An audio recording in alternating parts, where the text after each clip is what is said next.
From Wellington, New Zealand to the world, it's Living Blindfully, living your best life with blindness or low vision. Here's your host, Jonathan Mosen. Hello, coming up on the show this week. Now you can send your thoughts to us with WhatsApp. We review Lenovo's ThinkBios Utility, an accessible way to configure the BIOS of your ThinkPad, and Dr. Nicholas Giudice discusses blind people using autonomous vehicles and even robot guide dogs. Thanks for joining me for another episode, and if this is the first time you've joined us, a special welcome to you. It's our 289th episode, and our famine is over in terms of episodes that link to area codes, because this is episode 289, and area code 289 belongs to Ontario. My understanding is not the main bit of Toronto, but I believe it does reach some of the outer suburbs of Toronto. So nice part of the world, and if you're listening to us from that part of Canada, enjoy your moment in the sun, and a happy Canada Day to you on the 1st of July. Now, I've got something exciting to tell you. As I mentioned in last week's episode, I've got a bit more time on my hands these days, and one of the things I'm enjoying doing is just playing with new technology and thinking about ways that we can enhance this podcast and make it easier for you to contribute to Living Blindfully. And one thing we're going to trial to see how it works out is integrating WhatsApp with Living Blindfully. So from now on, until further notice, you'll be able to send a voice message on WhatsApp, and if you prefer to send me a text message via WhatsApp as well, rather than an email, you can do that too. If you do send a message on WhatsApp, do make sure you let us know who you are and where you're from, even just your first name and where you're from would be great. There are several advantages of integrating WhatsApp with Living Blindfully. One is that some people do find it a bit of a chore to record a voice memo or in some other recording app and then attach it and email it off. There's just too much friction, as they say. Whereas if you have WhatsApp installed, it's second nature to record a voice message. The second is it's free internationally, so you don't have to call a US number if you want to make a contribution. And the third is the audio quality is so much better than the jolly old landline telephone. So everybody's winning. If you don't have WhatsApp yet, it might be a good idea to get it. It's an incredibly popular messaging app. It's cross-platform, so iOS, Android, Windows, and Mac users can all communicate with each other. There are quite a few blindness-related groups and other things going on WhatsApp. You can contact many businesses these days on WhatsApp, and it is actually super accessible. I think you'll be very impressed. So you can get WhatsApp for free from all the usual places and install it. If you have it integrate with your contacts, then you may find that quite a few people in your contacts are already on WhatsApp and would be delighted to hear from you on it. And if you would like to contact us on WhatsApp, we'll have a link to this in the show notes, of course, but you can add this number to your contacts as well. And whenever you want to get in touch with Living Blindfully, you can, if you choose, text us or send us a voice message. We don't take calls, of course, because this isn't a live show. So just text or voice messages. Our new shiny WhatsApp number is +44 7874 464 152. So I'd suggest you add that to your contacts. Then you can be in touch with Living Blindfully whenever you want. There's also a link on our website, and I'll come to that in a minute. So that number again, +44 7874 464 152 to get in touch on WhatsApp. You can, of course, still use opinion@livingblindfully.com, and you can also give us a call on 864-60-MOSEN if you want to use our landline voicemail number, which will give much inferior quality, but we want to be as inclusive as possible so everyone who wants to can have their say. Now, because there is this increasing plethora of ways to get in touch, because I am thinking we might even extend to tools like Signal in the future, there is now a single page where all the contact methods are listed in one place. And I'll be referring to that frequently from now on, so you can go to that web page and choose the contact method that suits you best. That page is an easy one to remember, livingblindfully.com/opinion. And if you go there, there's actually a link that will cause WhatsApp to pop up if it's installed on your phone, and it's all filled in for you, and you can send us a message after choosing that link. The email and phone number are also there. So that's livingblindfully.com/opinion for all the ways you can get in touch with the show. That new WhatsApp number, +44 7874 464 152.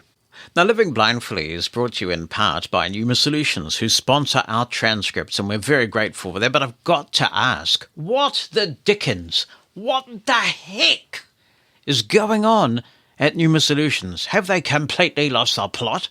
The reason why I ask you this is because I've got to tell you that right now, RIM has gone absolutely free from the 1st to the 18th of July. What? Yes, I know you could be heading away to the conventions or just going away on a holiday or whatever, and you might need to remote back into your computer while you're away. There could be all sorts of reasons why you might want to use RIM over this particular period, and you can do it absolutely free. So this period covers NFB, ACB, and Site Village in the United Kingdom as well.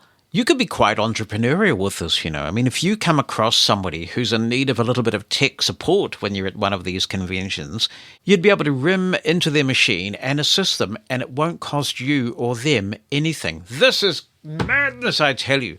And you want to be in on this. If you don't have RIM already, this is a great opportunity for you to kick the tires. If you do have RIM installed already, you can use it without worrying about it timing out or anything like that. It is the RIM free-for-all from July 1st through to July 18th. To find out more and to get RIM if you don't have it already, just go to getrim.app. Remember, it's available for PC and Mac. And if you're on one, you can control the other. So a PC user can assist a Mac user and vice versa. Getrim.app is where you go. We live in a world where accessibility problems are far more common than they ought to be, so we spend quite a bit of time on this podcast talking about those. But to balance it out a little bit, I wanted to share a really positive tech support experience I had this week. It started off in a pretty dodgy way.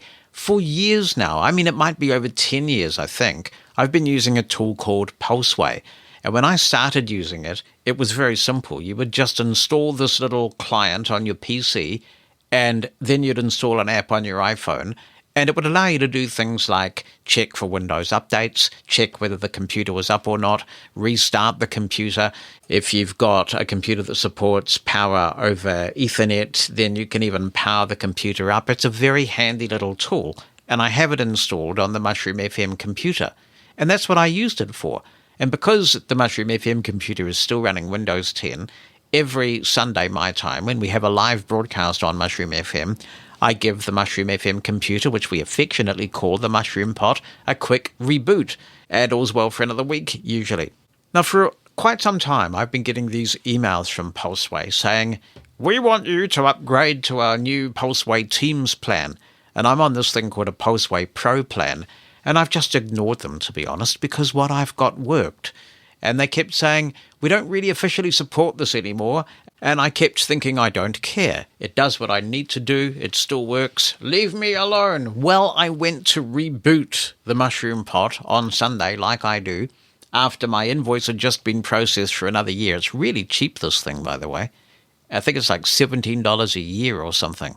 And it wouldn't work. I logged into the iOS app, and it couldn't see my system anymore. It looked like the system was still running on the Mushroom Pot side, and I wrote to them, and I said, it's not working anymore. Help! And they said, well, we told you. We told you that this wasn't supported anymore. And I said, all right, you got me. What do I have to do? I need this to be working again because I'm heading off to the convention of the NFB. Now, I use RIM most of the time, but sometimes it's just really handy to pull out my iPhone and reset the machine or whatever. So they serve two quite different purposes for me. And it turned out that they had to migrate my license, and it was a little bit complex. And they said, we're going to get on a Zoom call, and we're going to have your account manager and an engineer on the Zoom call. And I thought, this is extraordinary because I'm paying these guys $17 or whatever it is a year. I mean, it's just one device that I'm controlling. And they're treating me like some sort of major enterprise customer, giving me an account manager and getting an engineer on there. And you never know how these things are going to go because some people can't really cope terribly well with the fact that you are a screen reader user. But I got on this call, and they were absolutely fantastic. There were one or two accessibility challenges with the migration, and I was on my main Office PC, and we actually used RIM. So I shared the screen with Zoom, and then we got into the Mushroom part via RIM on this machine that I'm on now, and they controlled it, and they did the migration for me. It was a slightly complex thing to get done, but now it is done.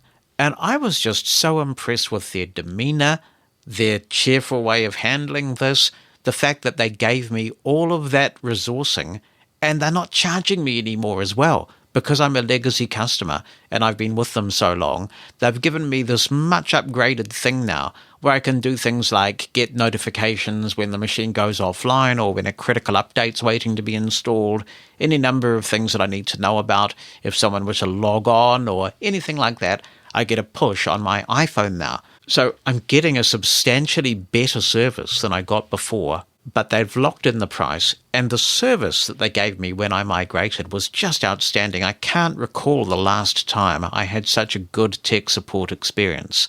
Now, there are a couple of things I still need to get to the bottom of. For example, I find the web page of the new instance that I have and the client on Windows easier to control for some reason with NVDA than JAWS.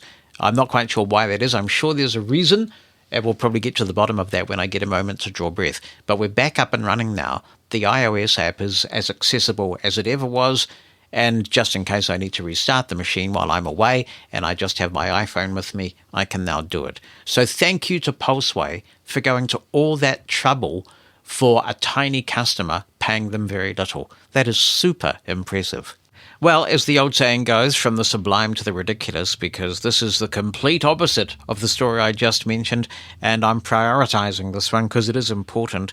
It's come in from Francisco Crespo. He says, "This morning I upgraded X," that's the artist formerly known as Twitter, to version 10.46 and found out that the Musk administration broke the accessibility of the most essential feature, the timeline.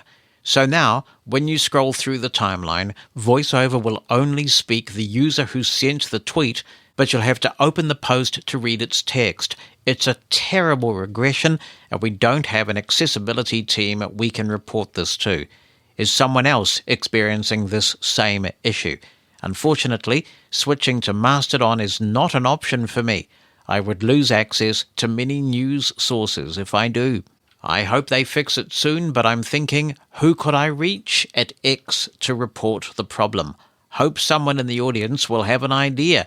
As always, thanks for putting the podcast together. It's a great resource. Thank you very much, Francisco. I can confirm this problem. I count myself lucky that when I do want to use X, I still have Spring for Twitter, which is still working. Don't tell Elon, but it is still working, so that's not affected, and that might be an option for you in the short term. I see quite a bit of chatter about this around the place, and that an ex-engineer has responded and apologized and said that a fix is coming. But I've also heard other people say that some of the problems with the app go a bit deeper than even the timeline. Not everybody's confirming this, and I don't use the native X app myself. I never have. I think it's a pretty dodgy user experience compared to some of the other ones that were out there. But let's hope that this gets addressed in a prompt manner and that people will be up and running as soon as possible. And this is actually a timely conversation, really, because it gives me a chance to press a new button. Wow! X marks a spot where you can follow Living Blindfully. Receive show previews and alerts the moment we publish new audio or a transcript. Because of the short usernames on X, we're Live Blindfully. That's all one word. Follow Live Blindfully on X and stay in touch. Hello, Jonathan. I know you're a Beatles fan, as am I, and this is why I am interested to know what you think of a book that I read. The book is called How the Beatles Destroyed Rock and Roll, and if you're like me, you're gonna hate the title. I'll tell you more about that in a minute. And the author is Elijah Wald, Elijahwald. I think the title is controversial. I think the author meant for the title to be controversial. I don't know if that makes it more irritating or what, because I'm irritated by the title. I think it could have been called How the Beatles Destroyed Rock and Roll and Created Rock. That's my personal title for the book. Even so, I really liked the book because there was a lot of information about music from the 1890s, I think that's when it started, to the 1960s that I didn't know about. A lot of pre-rock and roll kind of stuff. So if you want to read it and give your opinion, I'd really be interested, and maybe other listeners would too. It is on Bookshare here in the US, and it's also on Kindle. It's also on Bard too, but I don't know of a commercial audiobook version. And I think based on the topic, it might actually work. Or maybe I think that just because I love reading books about music and I almost want to hear someone narrating about it and be able to imagine it. Oh, well, speaking of imagine there's no critics. It would be a much better world. I mean, look, I've read this book. It's some time in my life I won't get back. I do agree with you that it does have some interesting facts about music dating way back, and it's trying to trace the origins of rock and roll, and then essentially saying that a bunch of white kids hijacked rock and roll and turned it into something else. And I mean, that's true. You can't really fault that. Music does evolve. Everything evolves. But I think there's an element of hypocrisy on the part of the author in the sense that he uses the Beatles in the name of the book to sell lots of books. Why? Because the Beatles are popular. And if you can get the Beatles into your title, you're guaranteed to sell to the Beatle crowd.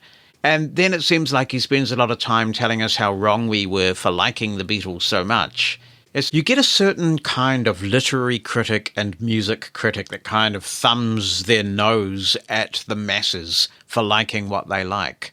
But to some degree, John Lennon would probably agree with this guy in the sense that John Lennon felt that the Beatles had lost track of their roots. He had different views on this at different times, so he felt like the Beatles had sold out to get signed by EMI to get Brian Epstein to manage them. He later seemed to express regret at the Sgt. Pepper era, which he at some points in his life thought was a bit pretentious. And that was one of the reasons why the Get Back project was conceived. He wanted to get rid of all the studio wizardry and get back to good old rock and roll roots. But the Beatles were like sponges. They were soaking up so many influences and bringing them into their music. And when you consider the way that these kids' music evolved so quickly when they were in their 20s, it's just extraordinary. So sure, maybe the Beatles did, as you say, destroy rock and roll and they created something else. The thing about the Beatles is, and Billy Joel made this point in a fantastic lecture I heard from him, how do you define the Beatles? How would you pigeonhole them in today's niche radio market? These are the people that did Yesterday and Helter Skelter. They're the people that did Here, There and Everywhere and Come Together. They were incredibly gifted musicians, just soaking up so many influences. As for me, I am focusing on the fact that if you were in the United States in 1964, you'd have just passed the anniversary of the release of the A Hard Day's Night album, which was actually released first in the United States on the 26th of June 1964. It was a different track listing, of course, from the official Parlophone release, and it contained some George Martin instrumental work from the movie. The A Hard Day's Night Parlophone album was released on the 10th of July, and that's the one that I tend to celebrate because I consider the Parlophone releases the official releases, even though I know they're not the releases Americans grew up with. So on the 10th of July, on Mushroom FM, I will be going through A Hard Day's Night. We'll hear from the Beatles themselves, who will be talking about the album. We'll play all the tracks from the album. I'll give you some backstories about the tracks. And we'll also play some other tracks that were recorded at around the same time, but did not feature on the album, because there was another EP that came out about that time. So, if you are a Beatles fan, you might want to catch that A Hard Day's Night special at 2 a.m. Eastern, and then again it's 2 p.m. Eastern on the 10th of July. If you want to find out when that is in your time zone, head over to mushroomfm.com/schedule, and the schedule will be displayed in your own time zone. Hello, Jonathan. This is Larry Reba. I am taking classes to become CompTIA IT certified. I'm taking my A1 CompTIA classes, and one of the things we had to learn in the class was about the BIOS UEFI screen, which in most computers is not accessible to a totally blind person. Now, I heard you say that the Lenovo ThinkPad is accessible for the BIOS UEFI. So I was wondering, could you, at some future point, give a demonstration of the computer's accessibility on that screen? I personally would like to hear it and see how it goes, but I'm sure there are other totally blind techies who may or may not know that this menu actually does exist. All right, Larry, why not? Why not? And to make sure we try and take as many people on this journey as possible, let me start with some basic information about what we're doing here. First, what does BIOS stand for? It stands for Basic Input-Output System. It's a small piece of software stored on a chip inside your computer's motherboard. When you turn on your computer, the BIOS is the first software that runs. Its main job is to start up the computer and get it ready to use. It checks all the components like the keyboard, mouse, and your hard drive to make sure that they're working properly, and then it tells the main operating system, like Windows, to start up. So because the BIOS is running before Windows is running, your screen reader isn't running at this point, and that's what makes it inaccessible to a blind person. When a user enters the BIOS setup, they can change various settings to control how your computer works. Let's go through a few of the things that you can change if you get into a BIOS utility. Probably the big one is the boot order. This decides which device the computer is going to look at first to find the operating system. You might choose to boot from a hard drive, which is usually the case, but you could change to a USB stick or a CD or DVD, some sort of removable media. This can be quite useful for trialing alternative operating systems. This is also a way to set the computer's date and time at a deeper level. You can enable or disable certain pieces of hardware like USB ports or built-in Wi-Fi.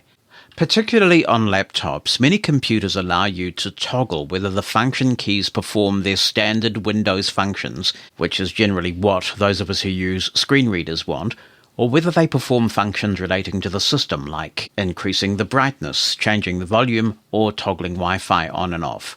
On some computers, you can toggle the behavior of the function keys with a special key when you're using Windows, but not all computers allow this, and if that's the case for the one you have, you may only be able to toggle the function keys for optimal use by a screen reader user by changing a setting in the BIOS configuration utility. It's a powerful thing, this BIOS utility, so you can, if you want to, set a password to prevent unauthorized people from changing your BIOS settings. You can also adjust settings that affect the speed of your computer, like the speed of your processor, and also memory settings. While configuring the BIOS can be useful, it's important to be really careful in here. If you change the boot order incorrectly, for example, your computer might not even start up properly. I mean, if your computer's looking for a USB drive and that USB drive isn't there, then your computer's not going to boot. Disabling important hardware accidentally can also cause parts of your computer not to work at all. For example, turning off USB ports means that you can't use USB devices. Changing CPU or memory settings can improve performance, but if you set them incorrectly, you can cause your computer to become unstable or even not start at all.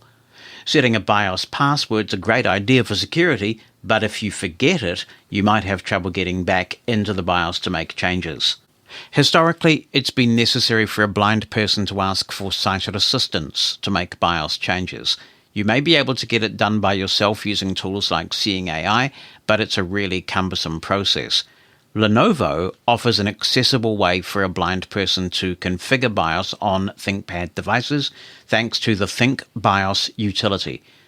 Now, this isn't quite as good as the access sighted people have, because if you make a change that locks you out of Windows, it also locks you out of the ThinkBios utility, because it's a Windows application. But it's certainly better to have access to configuration in most circumstances on your ThinkPad device compared to no circumstances at all, which is the case for most computers.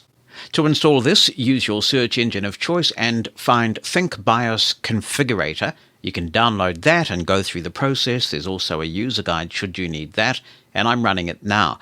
When you run it, it takes maybe a few seconds to load the settings from BIOS into the utility, and then you've got some material at the top and a very handy accessible table with 50 rows in it, and we'll have a look at that in just a moment. But I'm at the top of the screen now. ThinkBios Configurator. ThinkBios Config Tool V1.35 Lenovo Commercial Deployment Readiness Team File Action. Select the previously created. Any file of settings. Browse ... The fact that this is accessible is a very nice byproduct of what this tool is actually for.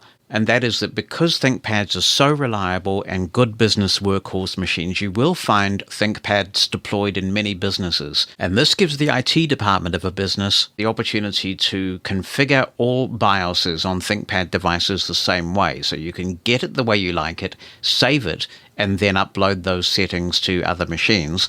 It's a very straightforward process. Blank. Apply config file button unavailable. So once you've chosen a file to upload to the system, you can apply the file, and all the changes will be applied to the BIOS at once. Create any file containing the current settings of the target machine in the working directory. Export settings button. You can export your own settings, and it might be a good idea to do that. If you really do want to play in here, this can be a dangerous place, kind of like the registry editor. And if you inadvertently make a change, it could be dodgy, as I tried to indicate in the introduction. So at least if you've got a .ini file containing a good set of settings, you may be able to get back to a good place, if you can get Windows to run, of course, and get in here. Blank. Security actions. Supervisor password set on the target machine. Checkbox not checked. Use different credentials to connect the target machine. Checkbox not checked. Targeting. Blank. Target local button unavailable. Target remote button. Blank. Accessing settings on localhost X1 Carbon Gen 9. Save changed settings button.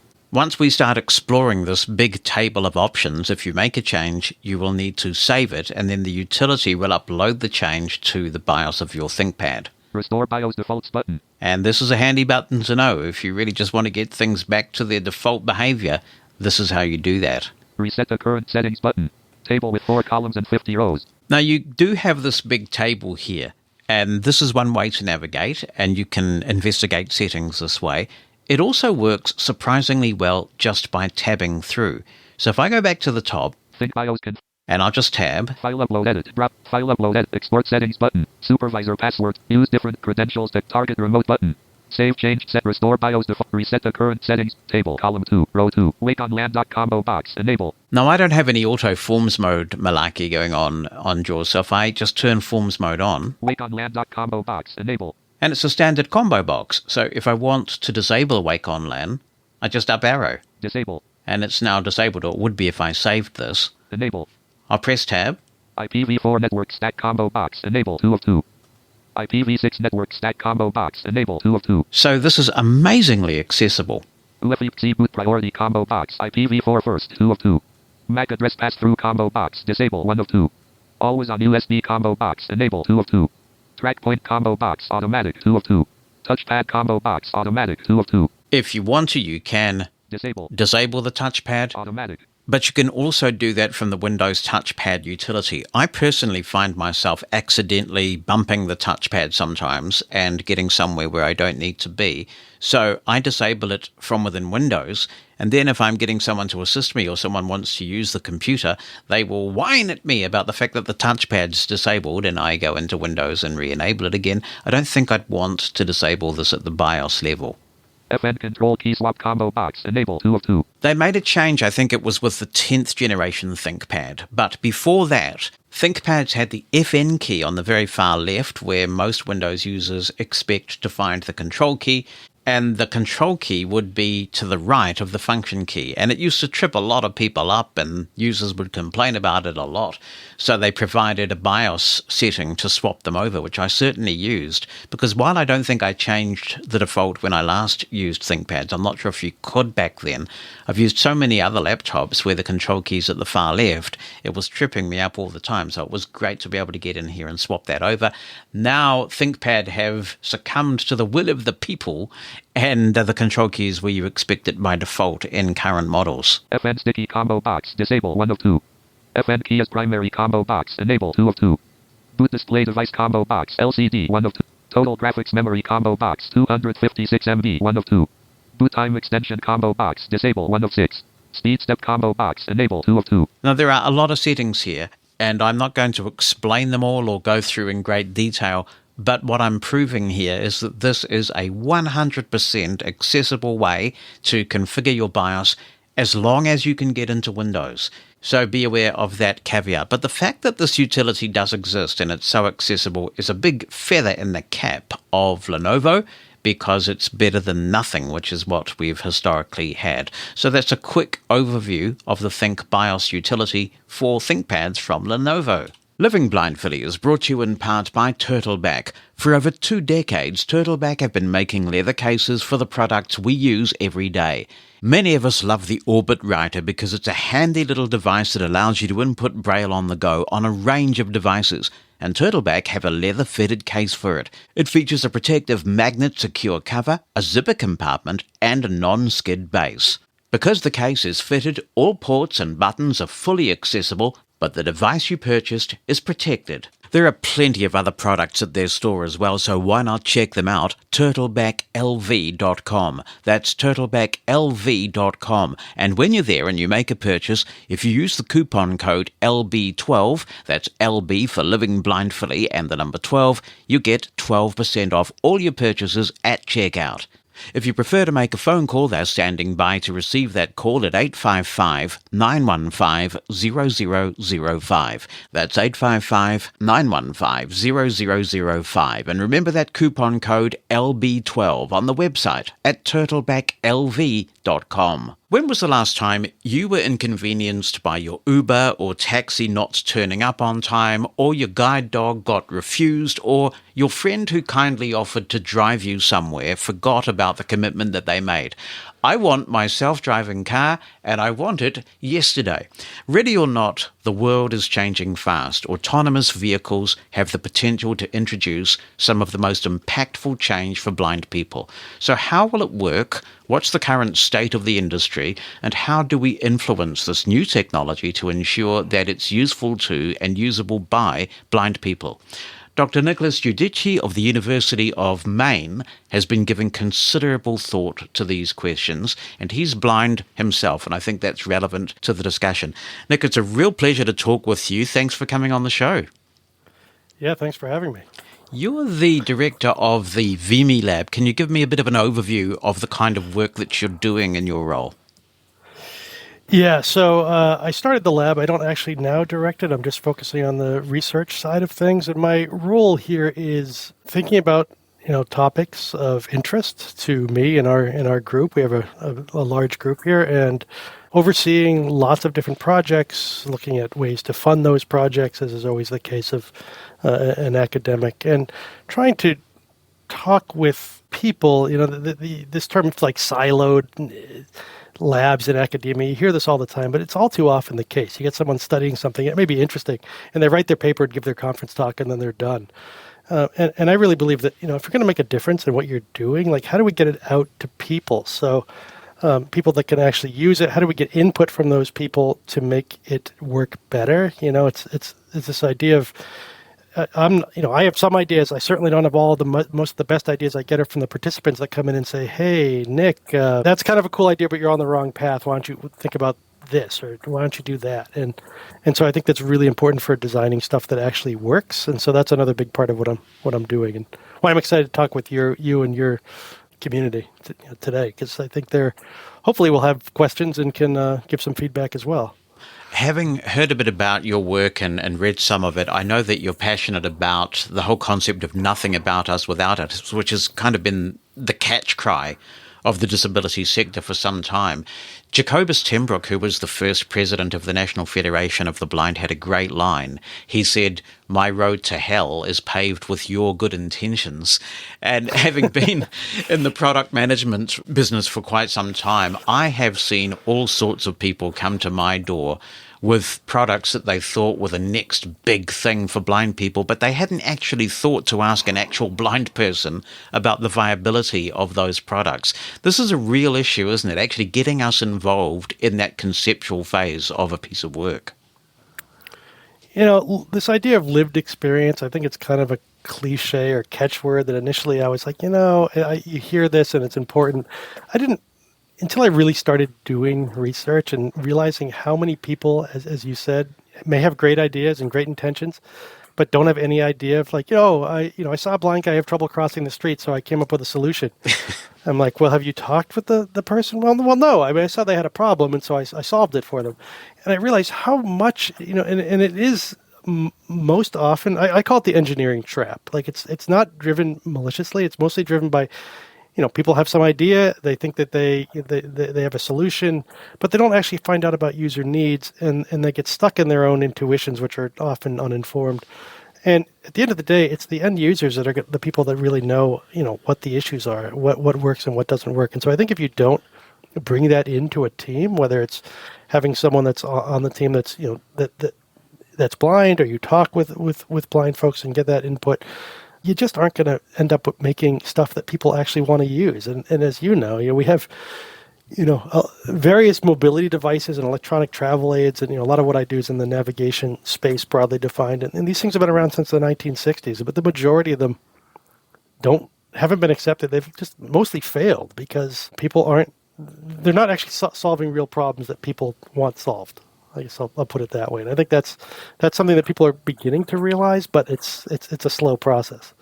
Yeah, I've come to the view over time that there is actually a culture about the way that the blind community likes to be interacted with. And in the same way that a company like Apple, for example, spends a lot of time thinking about how do you engage with a distinct geographical market like China, and they will behave differently in that market. I think behavior needs to be different when you're catering to the blind community, because we are very sensitive about having things done to us for good reason. It happens far too often. It seems to me that a lot of the successful products embrace blindness culture. They'll turn up to the blindness conventions. They'll be very accessible in terms of how they engage with people, and they're the products that tend to work. Yeah, I would agree with that, although with the caveat that I think that there are, 98% of blind people have very similar problems around, let's say navigation. Challenges. The challenges are the same. How do we figure out where something is? You want to make sure you're crossing a street safely. But sometimes the small percent of differences make it hard for people to kind of know how to make that connection. And I guess what I mean is that, like, I think of blindness as about, not being about vision loss, most of the challenges. It's really about information loss and how to get that information. And I find people have very different views on, well, for me, I'm willing to pay for information, for instance, if it's going to help me do what I want to do. Some people get, really object to that. They say, well, I shouldn't have to pay for this. A sighted person's not paying for that information, so I don't want to have to pay for it. So I think sometimes these ideologies get in the way, especially with technology design. And I think then people get stuck in this rut of saying, well, I'm on this side of the equation and you're on that side. And what I'm interested in is how do we kind of bridge that to say, okay, well, we're still dealing with an issue that most of us have, and maybe there's solutions. There's not a one size fits all solution for anything, but for me, in a lot of cases, I'm willing to put resources out to get information if I think it's going to get me what I want, or something that I'm having a problem with. When you talk about autonomous technology, what do you mean by that? Yeah, so it's a broad topic. I mean, this whole idea of intelligence systems and autonomous technology, it can be, you can have an autonomous vacuum, you can have an autonomous, these machines that, robots that go around our campus now delivering food. I'm interested in it in terms of autonomous transportation, particularly autonomous vehicles, mostly just because it's such a pain in the butt to get around when you don't see, especially when you live in an area that doesn't have a ton of public transportation. And I've always wanted, I've liked driving. I'd always, enjoy driving my friends' cars in a parking lot, and they'd be going left, right, straight. We just missed something. But the independence and agency that driving provides most sighted people, I think that they most often take for granted just because it's something that they just do. And when you're relying on buses or trains or friends or Ubers or whatever to get around, and often there's challenges involved with that. It's just something that the level of independence that an autonomous vehicle, something that would let me drive when I want, where I want, how I want, has always excited me. So when this started kind of coming into kind of popular culture where the auto industry is now putting billions and billions of dollars into this, and we started realizing this is happening, although slower than Elon would have told us. It made me realize that the people that are the driving limited populations that currently are either can't drive or have challenges driving, older adults, are some of the people that are going to have the most benefit from these new types of vehicles. But they also have some of the biggest challenges. If you look at an even current designs, you go on a Tesla or most cars with any type of automation now, there's a big touchscreen, and there's no real clear access to that information. And that's becoming, that's just the models of what these things are going to be are completely touchscreen based vehicles, no human driver, and they're going to be ride shared. I mean, that's what pretty much all manufacturers are saying. So now you're going to have an Uber that you're going to need to go out and find, but there's no human to talk to figure out where it is. There's no way to communicate with it because it's all a visual based cockpit. And so this has really driven my interest in saying, well, here's the potential for something that's really amazing. It could really change the landscape of transportation and independence, but it's being developed in a way that's not going to work for a lot of people. And so that's really driven a lot of my interest in saying, well, how do we build trust, what we call human vehicle collaboration? Kind of how do you get the humans and the vehicles to work together? And how do you do this in a way that's inclusive and accessible? Because so many of the people that are going to benefit the most are the ones that need to be thought about and aren't being thought about in current designs. So it's profoundly concerning, isn't it? Because I think people have been holding out hope that eventually we will get to the self-driving vehicle nirvana and a lot of our problems will be over. But it sounds like there is the potential, without intervention, for us to end up in a worse situation because of the way that these devices are being designed. Yeah, I think that's exactly it. I mean, I think there's a huge amount of interest. So if you ask 8 out of 10 just random people that you stop on the street, or if you ask 10 people, eight of them are going to say, no, I'm not going to get into these things. I don't trust them. The majority of blind folks that I've talked to, and older adults as well, are like, yes, I'm really excited about, this is going to make a huge difference. But absolutely, if the kind of trajectory of how these are being designed now doesn't change, then there's going to be huge problems. I think one of the benefits, though, is that auto manufacturers are starting to realize, we have all these potential users, passengers, that we never used to consider before. We didn't think about blind people as customers, but now they will be, and we have to start thinking about them, especially if these are going to be ride-shared situations. So we've interacted with a couple of companies that I'm heartened that they are realizing that this is an issue and realize that something needs to happen, and they don't know what, they don't know how, but they're at least saying, you know what, we see this as a problem. And we're in this period of transition, it seems, where even fully autonomous self-driving vehicles, and perhaps it would be helpful for us to talk about the 5 levels that are defined there in a second, but even these fully autonomous vehicles seem to, in some cases, require someone to have a driver's license, even though they don't have to control the vehicle. There's kind of we need human control in case of emergency override. Yes, that's a problem. So if we talk about a fully autonomous vehicle, there's kind of 2 levels, level 4 and level 5. These are levels that are set up of kind of how autonomy can vary from no autonomy to level 5, which is fully autonomous with now no ability to manually operate the vehicle. So there's no steering wheel, there's no pedals. So you can't drive that vehicle, but yet the current, at least in the U.S., and this is true in most places, but there's kind of this patchwork of policies and licensures and things that are out there that, and as you said, and a lot of them require a license, even though it's kind of dumb because even if there was a problem, you couldn't drive the vehicle. There's no steering wheel.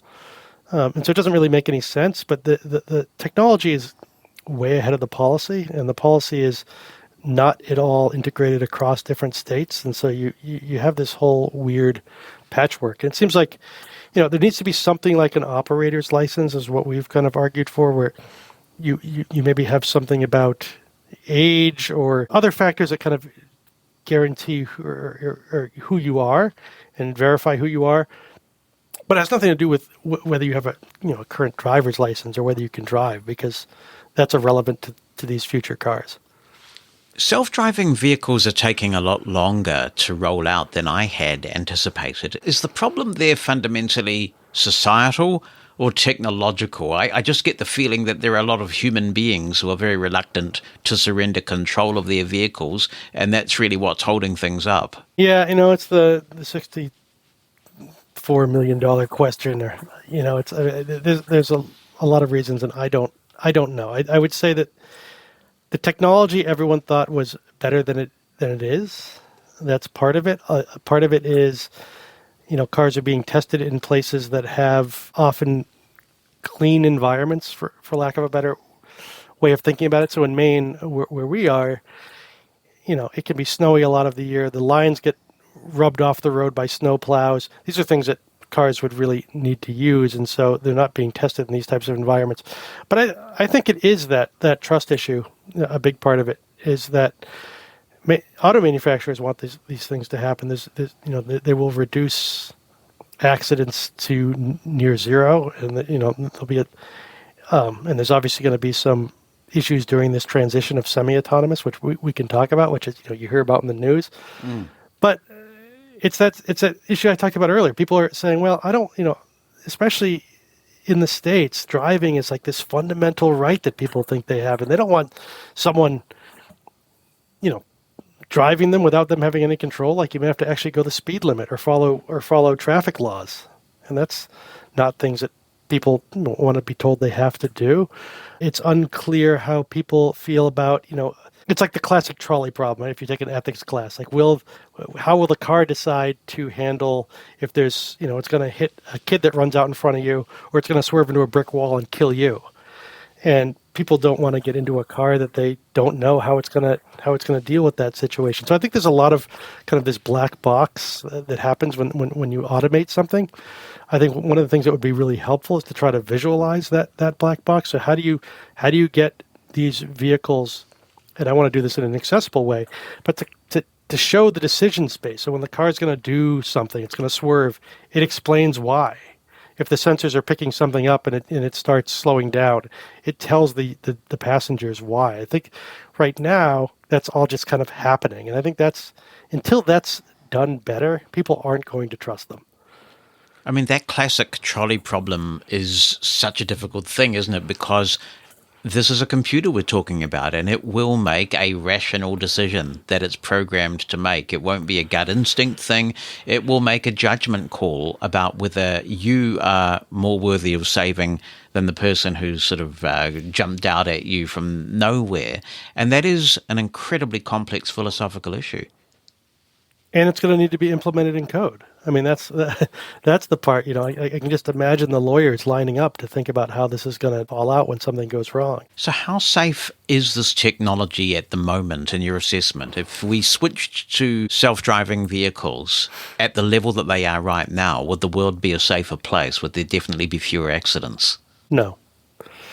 I'm saying this as my opinion, but the laboratory for autonomous vehicles is the road.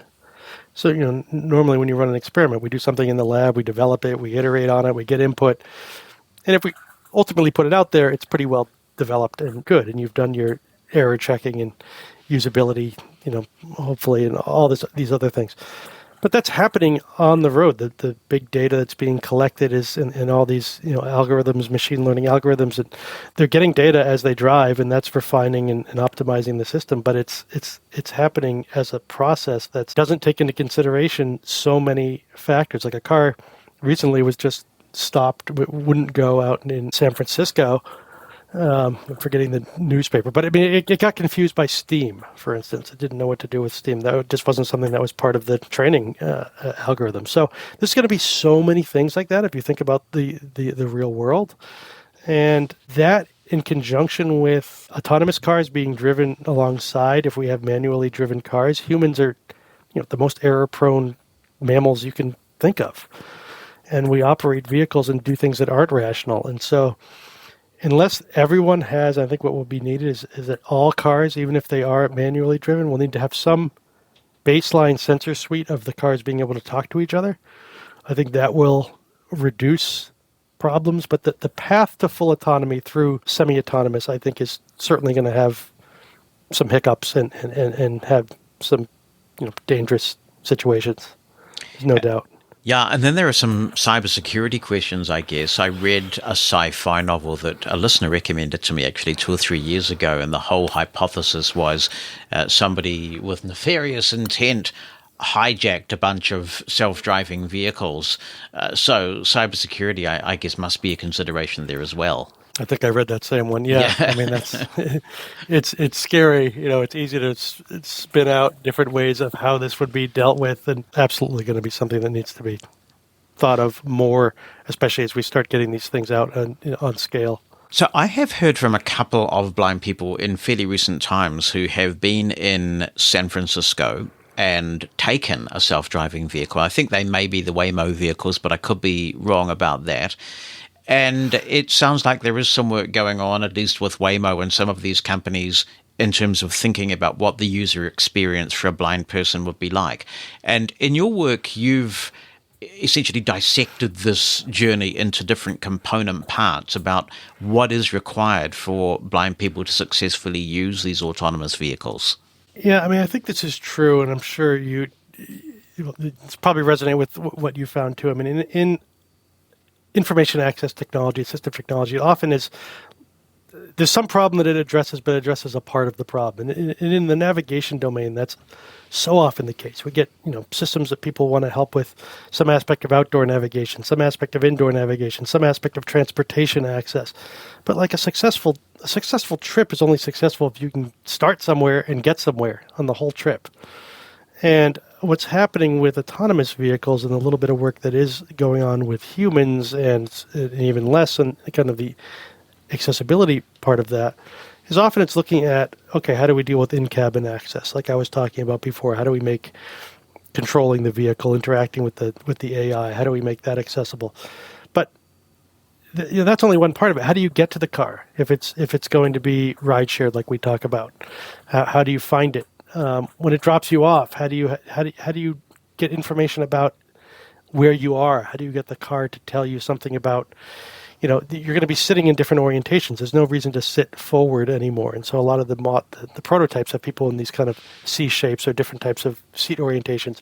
So if you have a natural language saying, oh, your destination's on your left, what does that mean? Like if I'm sitting one orientation and you're in another orientation, there needs to be some way of knowing, the situational awareness of where you are to give that information correctly. And so I'm really interested in looking at this whole idea of, the complete trip of getting to the vehicle, being able to interact with the vehicle, know how, know where, not only, understand the seating, but the controls, and then be able to get out and get to where you want to go in a way that's seamless, done in a way that works. And it is not like kind of a hacked together part like, oh yeah, we make the vehicle work, but we haven't even thought about what to do when we dump you off at the end. And so good luck.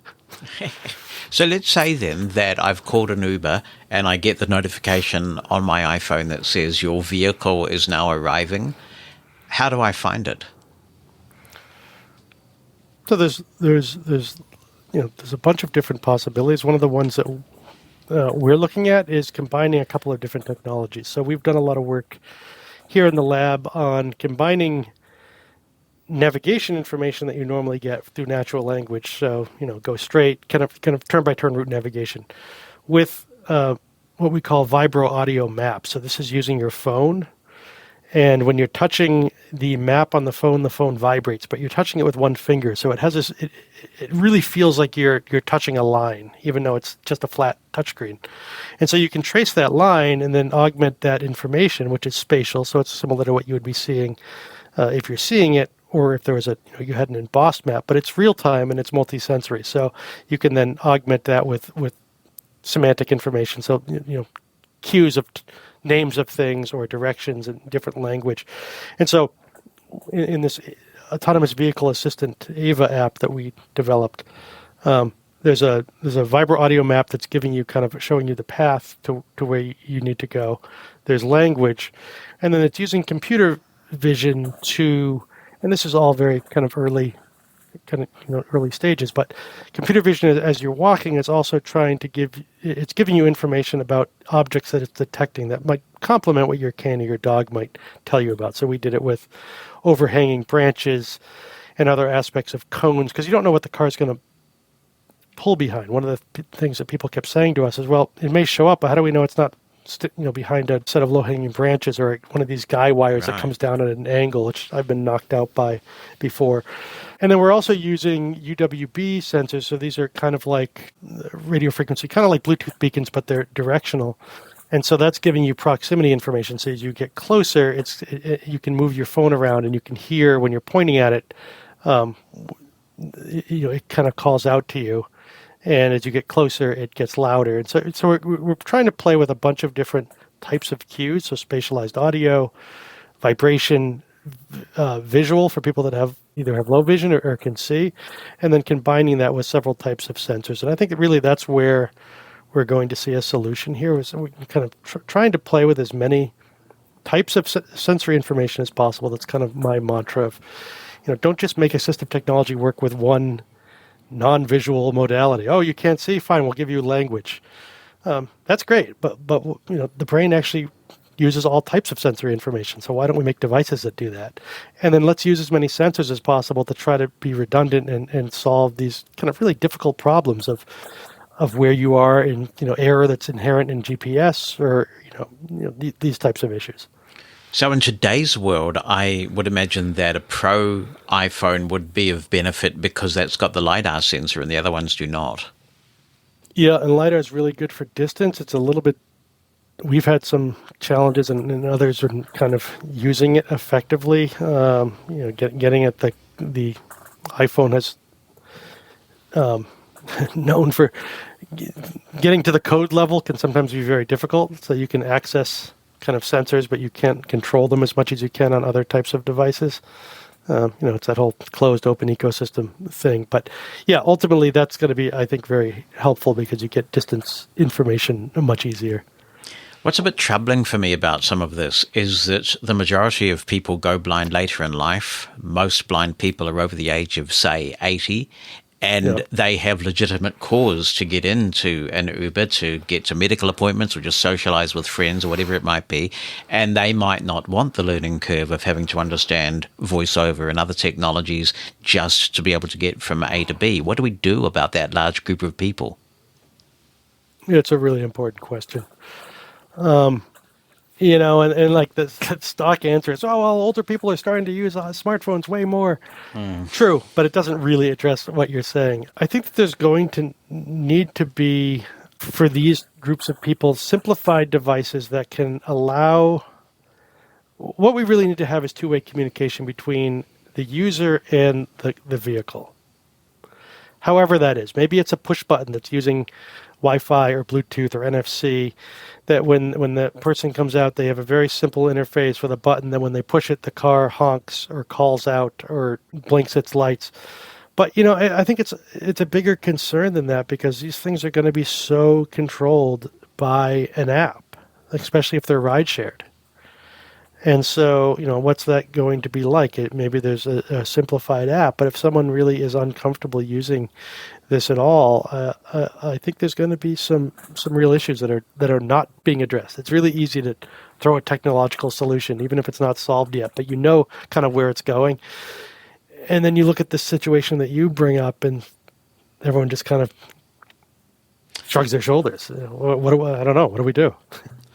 You may be aware of this device called Glide, which a lot of people are talking about. Have you come across this? It has all sorts of promises to have all sorts of sensors and other technology in it, and it's a mobility aid that would essentially replace the white cane and target it at older people, and maybe something like Glide would be an answer here.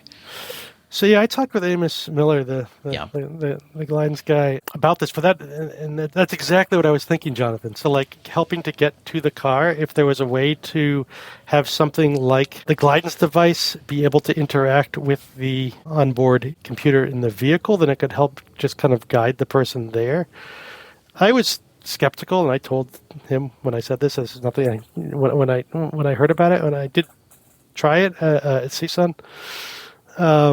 And we were going through the exhibit hall, which is just a huge cluster. Yes. And it was surprisingly good. So, I mean, I think it didn't have a lot of sensors. There were a lot of things that I found to be, it's early on, and the UI could work with a lot more. But I find that to be really promising, and to be able to couple that with other sensors and other interfaces. Like if he could take the soundscape stuff or something like that using spatialized audio. I mean, that was one of the people that really made that commercialized, where, spatialized audio is something that's been around for forever. And the guy that I did my postdoc with, Jack Loomis, really kind of did the early research on this with blind folks in the 80s and 90s, but it never was commercialized. And then Soundscape made that happen. And so I think it's people like that are taking kind of interesting ideas and trying to put them into tech in a navigation context. I think the question now is just how do we marry those technologies to make them work better? And it's even something as simple as getting in and out of the vehicle. I must confess, every so often I get a Tesla driving me when I request an Uber, and I have the devil of a job finding the door handle on those things. Door handle, I still can't find them very easily. Yeah. So, I mean, it's just something as basic as that. Once you've found the vehicle, you've got to be able to get in and out of the vehicle.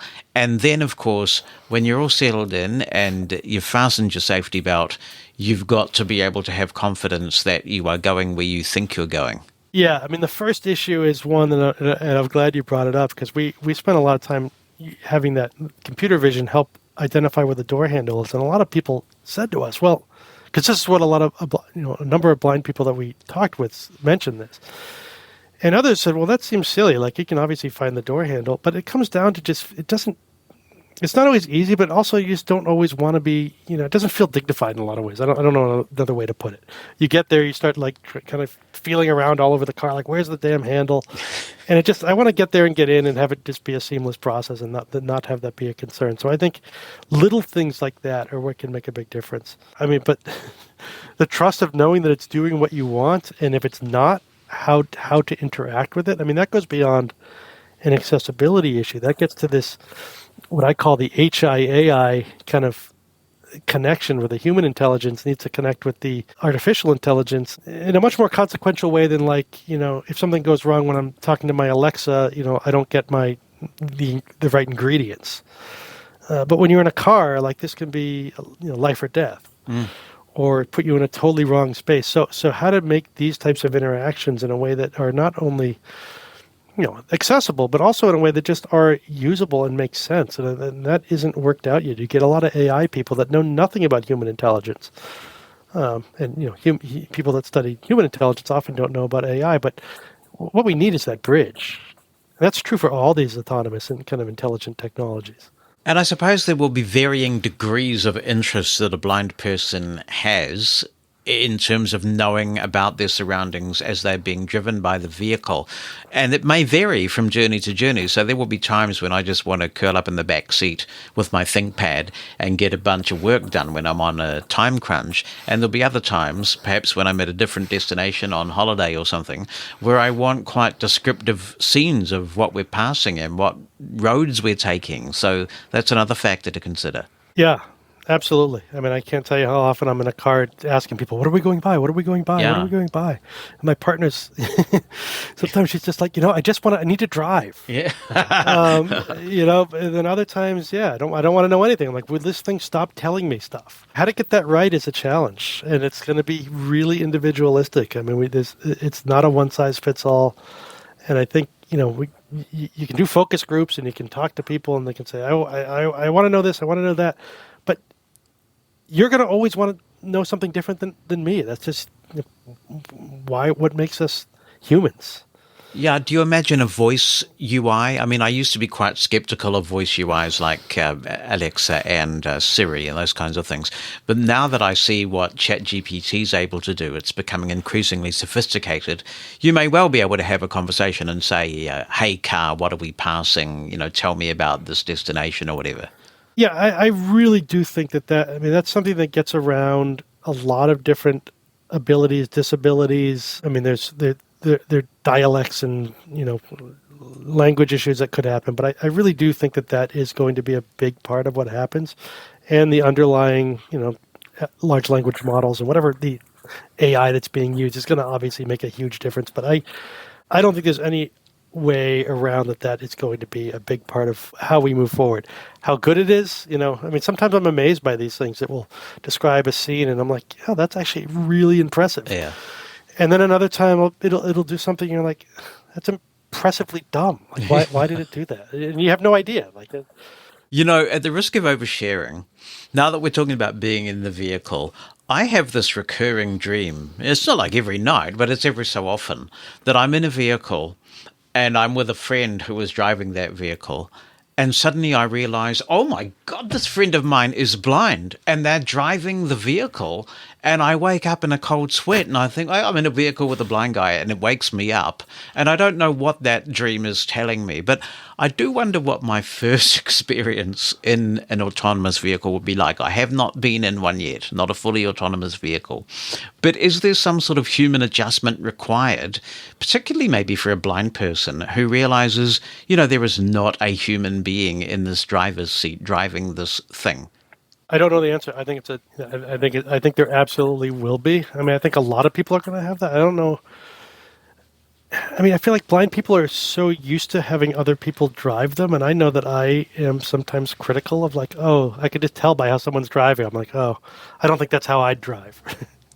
I mean, there's just going to be a lot of trust issues. I think an interesting study that we just did, though, that I find very was surprising, and this isn't published yet, but we're working on it, is, all these, I told you, like 8 out of 10 people don't trust these vehicles. So we did this, and that's pretty common in the literature.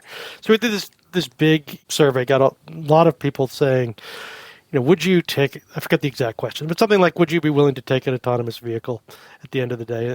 And a large percent of them said no. And of the people that said no, we then had them come into the lab, and we said, oh, we have this app that we've made that we're testing autonomous vehicles. We have one on loan, and it's safe, and it's been approved and all that. And do you want to take this vehicle, or do you want to take a manually driven vehicle, and we're going to take you over to the coffee shop? And you just pick, it's like an Uber app.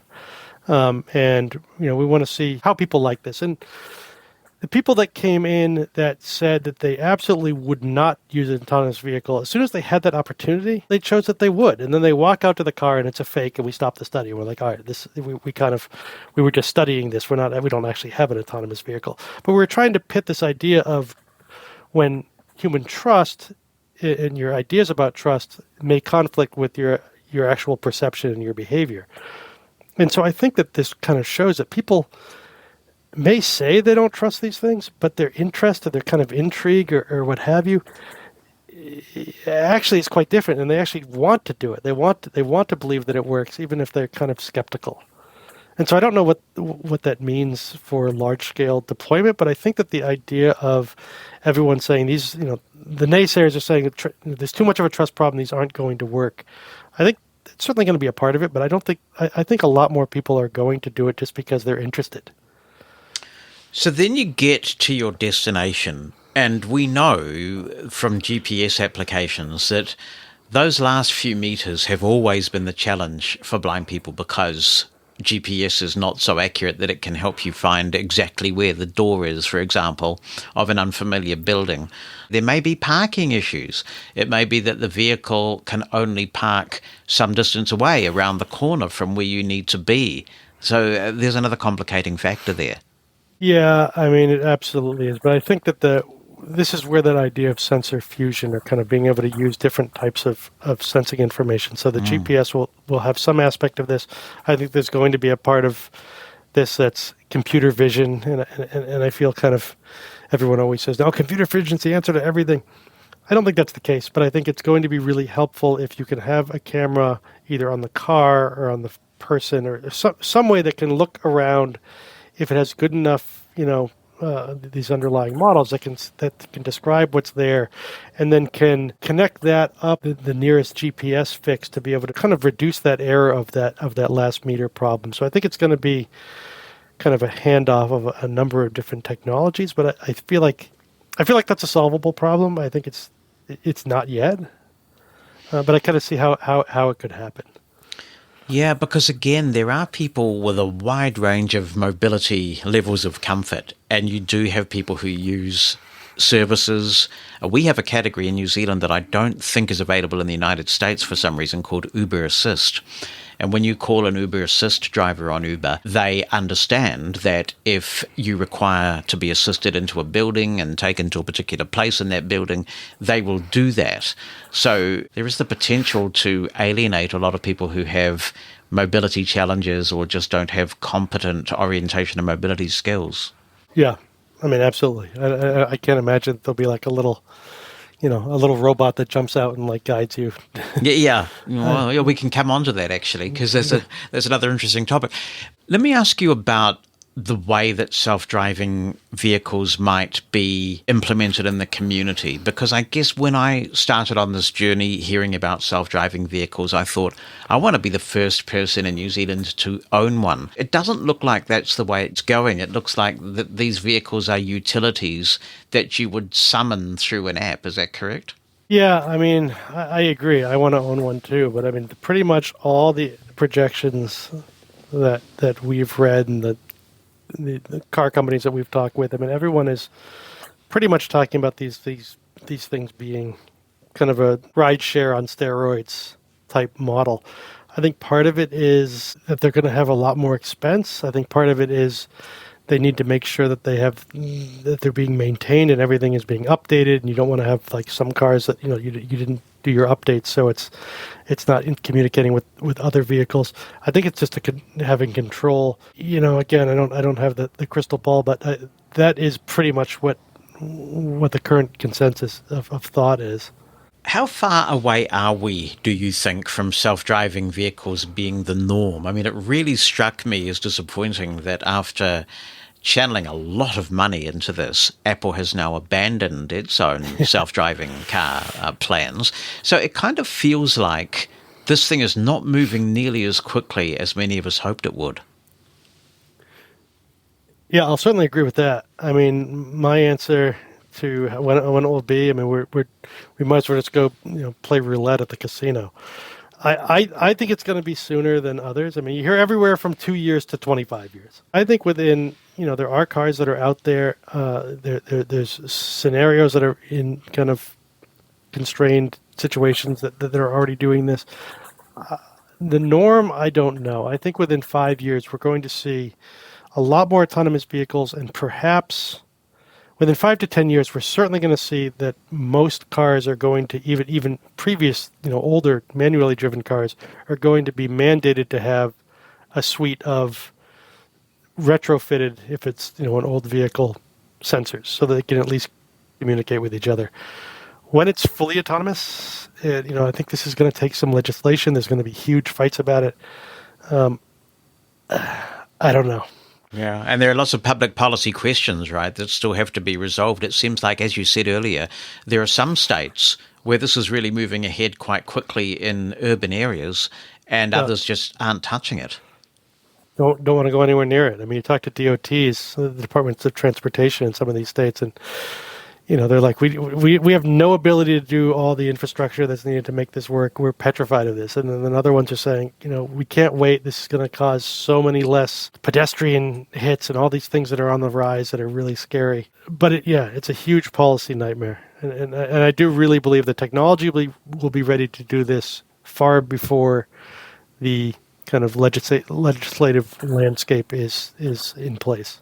It sounds like San Francisco is a fascinating place, that blind people are now actively able to try these vehicles out. How well is that working? I've only talked to a couple people that have done it, and like you, I think there's been some some real interest, but also some skepticism. I mean, in general, you hear all the stories of when when there's an accident, when there's a problem. But if you compare the mile per mile driven of an autonomous vehicle versus a manually driven vehicle, I mean, they're just a heck of a lot safer. But if you ask the average San Francisco person, I'm not there.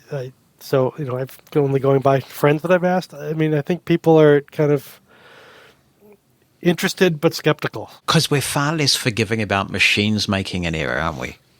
Yeah, absolutely. Yeah. I mean, humans will make the error 10 times, and you're like, oh, whatever. Yeah. Machine does it, and you're like, stupid thing. Yeah. Let's talk about robot guide dogs, because obviously these self-driving vehicles are only one form of autonomous device. This has actually come up on the show before. Many listeners have expressed a strong dislike of the concept. They like the companionship that accompanies having a guide dog. As we record this, you've just been training with another guide dog of the traditional furry four-legged variety. Would you give up your cute, cuddly, affectionate ball of energy for a machine? Absolutely not. But I've kind of had this epiphany around robotic guide dogs, and it seems like on the one hand you're like, oh, it seems very different than autonomous vehicles, but they're both robots, and both deal with different aspects of navigation. They've been around since the early research in the 80s. I remember reading about these when I was in graduate school in the 90s and thinking, wow, man, what a dumb engineering idea. Like, these people, what else are they going to come up with? But I was involved in a project recently of a group, and I told them when I started, hey, I'm going to probably, if you want me to be involved, I'm going to come in and I'm going to give everyone a hard time because I mostly think these are dumb ideas. And they're like, no, that's great.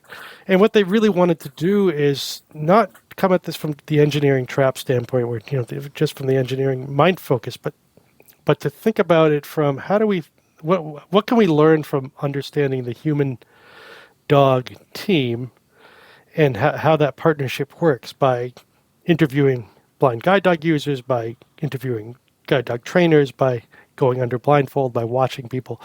And how can that be part of the modeling the interaction that might be needed in a robotic guide dog system? And I mean, that's the right way to do it. So it doesn't get around, you're not going to probably sit around and pet your robotic guide dog. I wouldn't, at least. And I don't have my dog, I have this bond. It is a strong emotional bond. It's not just trust. It's, I have this very strong bond with the dog. But there's also a lot of situations, where you don't want to take the dog, where it's been hot here, really hot as hell here. Last week it was like 100 degrees. The dog, its feet touched when we go out on the blacktop, it could get burned. I live in Maine. It's a very snowy part of the country. The dog's feet can get really cold. If I'm going to a fireworks show, I don't want to bring the dog there, or a really loud concert, or some bars are really crowded. So I think there's a lot of situations where a robotic guide dog makes sense to complement a dog. It's like sometimes when I go out, I decide to go sight a guide, or I take my cane. I don't want to take the dog. But in a lot of those cases, I like using a dog. I like the guidance that it provides. It's a very different situation than using a cane. They both can do the same task, but it's done in a very different way. And I think that a robotic dog can add a lot of things that an animal dog doesn't. So you can have a built-in navigation system where it's telling you not just, we're at the curb, but what the street is, or where I'm passing a bench, or I can give it information because it can have all those sensors that the autonomous vehicle can. So it can be doing computer vision in the environment that I'm walking by. It can tell me things about the environment. It can, can have a lot of other aspects of navigation systems that are built right into the dog. So we're combining mobility and orientation in one device. And again, that's another one of these kind of fragmented ecosystem where we have tools that okay, these tools help with mobility. These tools help with orientation.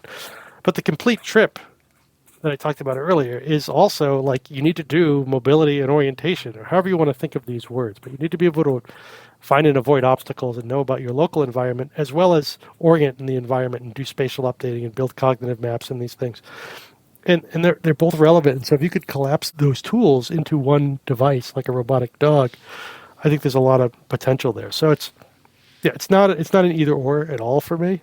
It's a choice of, in this situation, I would rather use my animal dog, and that would probably be most cases. But when I don't, I want a robotic dog that works in a similar way. I don't want to just be, grab on and have it tug me around, and I have no agency or autonomy over what's going on, because that's the whole point of a guide dog, is you're in control.